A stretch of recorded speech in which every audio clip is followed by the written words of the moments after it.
Hello friends, welcome back to my channel Gyan Sankalp. तो friends, आज हम मोस्ट इम्पॉर्टेंट कोटेशन करने वाले हैं, जो अभिकथन है, जो एग्ज़ाम के लिए आपका काफ़ी इम्पॉर्टेंट है। अगर आपका सब्जेक्ट पॉलिटिकल साइंस है या हिस्ट्री है तो ये चैनल आपके लिए काफ़ी बेनिफिशियल है। काफ़ी सारे कंटेंट आपको चैनल पे मिल जाएंगे। अगर आपने अभी तक चैनल को सब्सक्राइब नहीं किया तो प्लीज़ सब्सक्राइब कर लीजिएगा और बेल आइकन को प्रेस कीजिएगा, ताकि जब भी मैं वीडियो डालूँगी तो आपको नोटिफिकेशन मिल जाएगा। चलिए स्टार्ट करते हैं आज का क्लास। इसका पार्ट 1 ऑलरेडी अपलोड कर रखा है, ये पार्ट 2 है इसका। देखिए, रेमजेमेर शासन की रेमजेमेर क्या बोलते हैं? शासन की देखिए, शासन की एकता मात्र वह चाह जितनी सुंदर ढंग से की हो, कभी स्वतः राष्ट्रीयता की उत्पत्ति नहीं कर सकती। ठीक है। नेक्स्ट कथन है जिमर्न्स का। यूरोप में राष्ट्रीयता की भावना राजनीतिक अत्याचार के फलस्वरूप निर्दयता पूर्वक सजग हो उठी। आगे है अंबेडकर। अंबेडकर क्या बोलते हैं? एकता की सुसंगठित भावना के कारण ही जिन लोगों में यह भावना होती है वे सब अपने को एक दूसरे से संबंधित समझते हैं। आगे है मिल का कथन है। सामान्यतः स्वतंत्रता के हित में यह जरूरी है कि सरकार की सीमाएं और राष्ट्रीय जाति की सीमाएं एक ही हो। आगे है हेज का कथन है।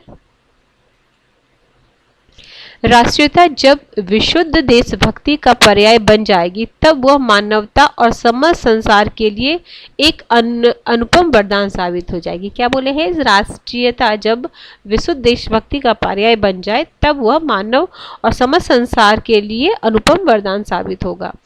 आगे लियोनार्ड वर्न्स का है। उपनिवेश विशेष तौर पर कुछ लोगों के लाभप्रद होते हैं, कुछ लोगों के लिए लाभप्रद होते हैं, पूंजी लगाने वाले और उत्पादकों के लिए लाभप्रद होते हैं, पर वेतन भोगी मजदूरों के लिए हानिकारक होते हैं। एक बार फिर से, उपनिवेश विशेष तौर पर कुछ लोगों के लिए लाभप्रद होते हैं, वे पूंजी लगाने वाले और उत्पादक के लिए लाभप्रद होते हैं, पर वेतन भोगी मजदूरों के लिए हानिकारक होते हैं। आगे है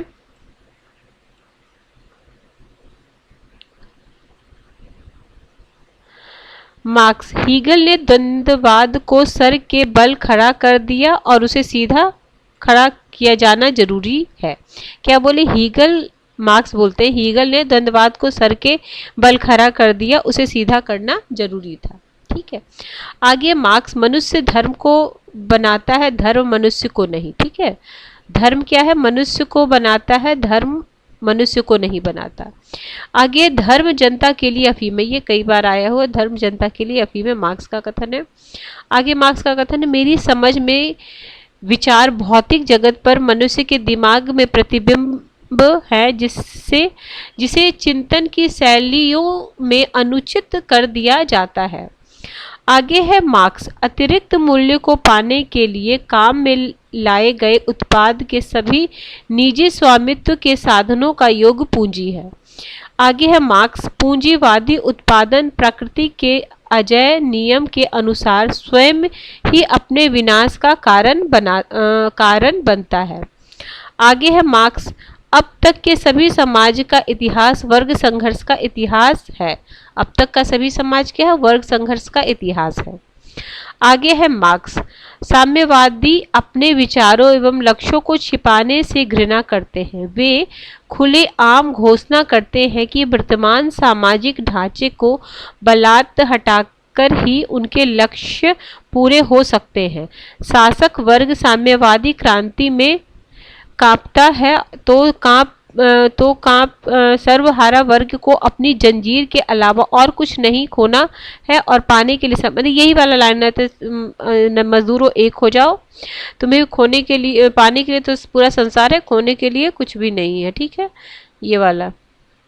ठीक है। साम्यवादी अपने विचारों के लक्ष्य को छुपाने के लिए, ये पूरा ये कोटेशन है, ये वाला कोटेशन नीचे से है, वो तो कई बार आता है। आगे है,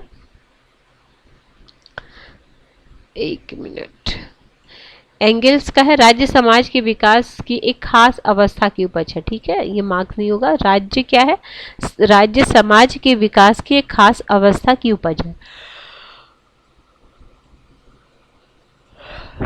हेलो वेल, हम मार्क्सवाद के कार्यक्रम को अस्वीकार कर सकते हैं, पर इसने पूंजीवाद के विरुद्ध जो अभियोग लगाए हैं उनकी उपेक्षा हम नहीं कर सकते। स्टालिन लेनिनवाद साम्राज्यवाद और सर्वहारा क्रांति के युग का मार्क्सवाद है। ठीक है, क्या है? लेनिनवाद साम्राज्यवाद और सर्वहारा क्रांति के युग का मार्क्सवाद है। आगे CEM जोड़, श्रमिक संघवाद सामाजिक सिद्धांत का वह रूप है जो श्रमिक संघों के संगठन को नए समाज की नींव और नए समाज की स्थापना का साधन दोनों मानते हैं। आगे है हेलीवेल। हेलीवेल क्या बोलते हैं? श्रमिक संघवाद मार्क्सवादी आर्थिक सिद्धांत और वर्ग युद्ध को मजदूर संघ का रूप देता है। आगे मुसोलिनी, राज्य के भीतर सब कुछ है, राज्य के बाहर कुछ नहीं है, राज्य के विरुद्ध भी कुछ नहीं है। इंपॉर्टेंट है ये भी। यदि 19वीं सदी समाजवाद उदारवाद और लोकतंत्र का युग थी तो 20वीं सदी को अधिकार सत्ता समूहवाद और सर्वाधिकार का राज्य का युग होना है। ठीक है, आगे सन्वेषर फ्रज सन्वेषर, राष्ट्र की ईश्वर के साथ प्रत्यक्ष और घनिष्ठ एकता जर्मन ईश्वर का राज्य है, जर्मनी ईश्वर का राज्य है। ये वाला इंपॉर्टेंट, राज्य अपने आप में एक आत्मिक और नैतिक शक्ति है। ठीक है, अपने आप में। आगे है हिटलर, जर्मन लोगों की इस बात का पता ही नहीं है कि जनता का समर्थन प्राप्त करने के लिए लोगों को कितना धोखा दिया जाना चाहिए। फिर हिटलर का कथन, यदि एक झूठ बात साहस के साथ कही जाती है और वह बड़ी झूठ होती है तो लोग उसके बड़ी होने के कारण ही उसमें विश्वास करने लगते हैं। आगे हेलोवेल। हेलोवेल क्या है? नाजीवाद आध्यात्मिक बौद्धिक सामाजिक और राजनीतिक अराजकता की राजनीतिक अभिव्यक्ति था। आगे है महात्मा गांधी, शत्रु से प्रेम करने का आदेश केवल उच्चतम आदर्श ही नहीं अपितु यह सबसे अधिक व्यावहारिक राजनीतिक भी है। आगे रूसो, पागलों की दुनिया में स्वस्थ दिमाग का होना भी एक प्रकार का पागलपन है। ठीक है, गांधी स्वराज का अर्थ है जनप्रतिनिधियों द्वारा निर्मित एक ऐसी व्यवस्था जो जनता की आकांक्षाओं और आवश्यकताओं के अनुकूल हो। आगे है लास्की, अधिकारों को बनाए रखने के लिए कानूनी संरक्षण से भी ज्यादा इस बात की जरूरत है कि नागरिकों में स्वाभिमान की भावना हो। आगे है जवाहरलाल नेहरू, संविधान सभा नए संविधान द्वारा भारत की जनता को सच्ची आज़ादी देगी।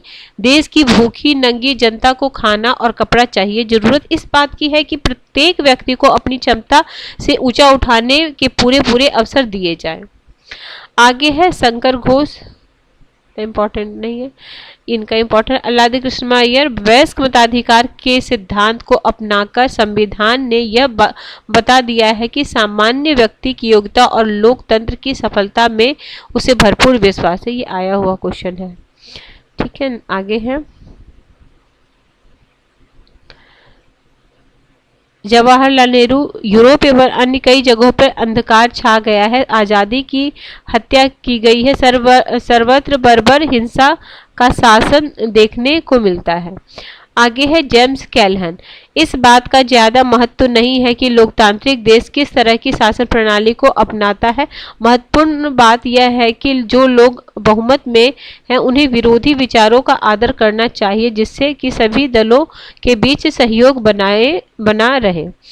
आगे है कमल और मेयर का, ये रहने दीजिए, मॉरिस जॉन्स का, यह मानने वाले की तादाद हमेशा बहुत बड़ी संख्या है कि भारत का भविष्य अंधकार में है, परंतु इसे हम भारत की उपलब्धि कहेंगे। इस तरह की सभी आशाएं निराधार सिद्ध हुई है।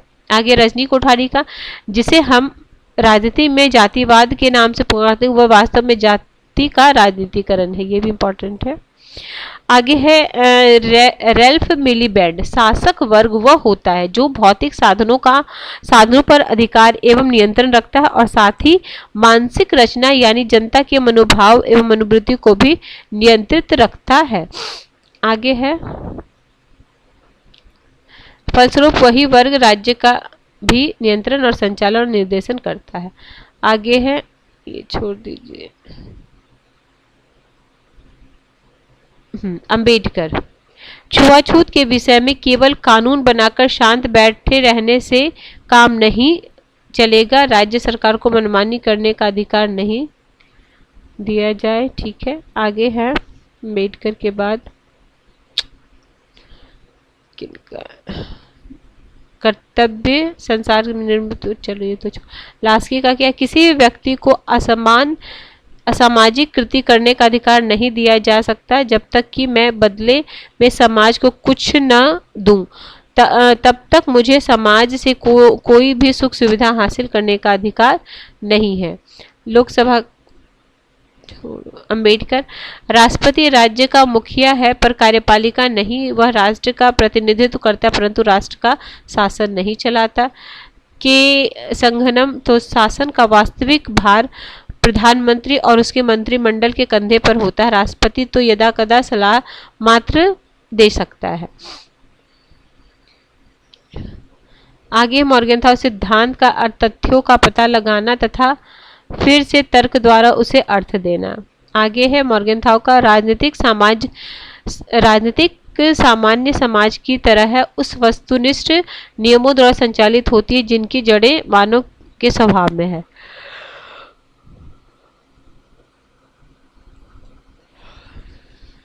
आगे है मॉर्गेनथाउ का विदेश नीति का स्वरूप केवल किए गए राजनीतिक कार्यों तथा उन कार्यों के संभावित परिणामों के परीक्षण से ही जांचा जा सकता है। मॉर्गेनथाउ अंतरराष्ट्रीय राजनीति अन्य सभी राजनीतियों की तरह शक्ति के लिए संघर्ष है। मॉर्गेनथाउ बुद्धिमत्ता के बिना यानी किसी कथित नैतिक कार्य के राजनीतिक परिणाम पर ध्यान दिए बिना राजनीतिक नैतिकता नहीं हो सकती। आगे है मॉर्गेनथाउ, एक राष्ट्र हमेशा अपने राष्ट्रीय हित को बनाए रखना तथा सुरक्षित रखना चाहता है और यही उसे करना चाहिए। आगे है उनका कट गया है। मॉर्गेनथाउ को राष्ट्रों के मध्य शांति की समस्या तथा राजनीतिक संबंधों का विश्लेषण अंतर्राष्ट्रीय राजनीति के अंतर्गत आता है।